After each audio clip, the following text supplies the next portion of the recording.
Hello everyone, welcome to my mini blog. আজকে আমি আরেকটা ব্রাইডের মিনি ব্লগ নিয়ে চলে আসছি। এটার হচ্ছে মারিশা থেকে খাগড়াছড়ি সার্ভিস ছিল। আমার ফেভারিট হচ্ছে কুহিদির বিয়ে ছিল। তো কুহিদির সাথে আমার পরিচয় কিন্তু আমাদের এই কাজের সূত্রেই, কিন্তু তার সাথে আমার আগেই দেখা হয়েছে তার বান্ধবীর বিয়েতে। আমি তাকে বলছিলাম, আচ্ছা তোমরা কি কোনো প্ল্যান করে তোমরা বান্ধবীরা বিয়ে করছো আর আমাকে তোমরা বুকিং দিচ্ছ, এরকম কিছু? বলে না না, সবার বিয়েগুলো হচ্ছে একের পর এক হয়ে যাচ্ছে।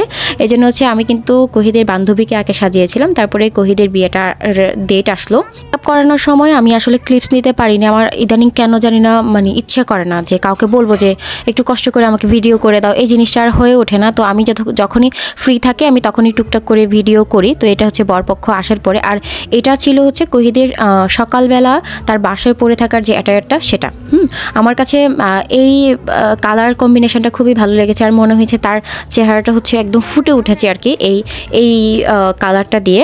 যদিও লালটা দিয়েও কিন্তু ট্রেডিশনাল ব্রাইড হিসেবে কিন্তু লালটা দিয়েও কিন্তু অনেক ভালো লেগেছিল। যাই হোক, প্রথম দিন কিন্তু আমরা সুন্দরভাবে পার করলেও আমাদের সমস্যা হয় সেকেন্ড ডেতে। কারণ সেকেন্ড ডেতে হচ্ছে আমাদের কোহিদিদের হচ্ছে কিয়াংয়ে গিয়ে ছয়িং দেওয়া থেকে শুরু করে হচ্ছে টাইমিংটা একটু এদিক সেদিক হয়ে যায়, যার কারণে আমরা 11টা থেকে 12:30 পর্যন্ত সময় পাই।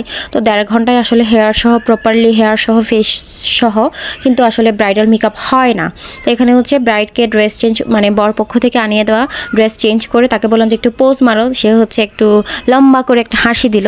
তো যাই হোক, আমাদের সেকেন্ড ডেতে দেখবেন যে আমি কিন্তু যে তার উপরে কারেন্ট ছিল না, আমি যে হেয়ারটাকে একটু কার্ল করে যে মার্চ করে দিব সাইডে থেকে, সেটাও পসিবল হচ্ছিল না। তাড়াহুড়া করে ঝড়ের গতিতে আসলে আমরা সাজটা করি। তো আমি জানি না আপনাদের কেমন লাগবে, আর হচ্ছে কমেন্ট করে অবশ্যই জানাবেন যে কোহিদির 2টা সাজ কেমন হয়েছে। Thank you.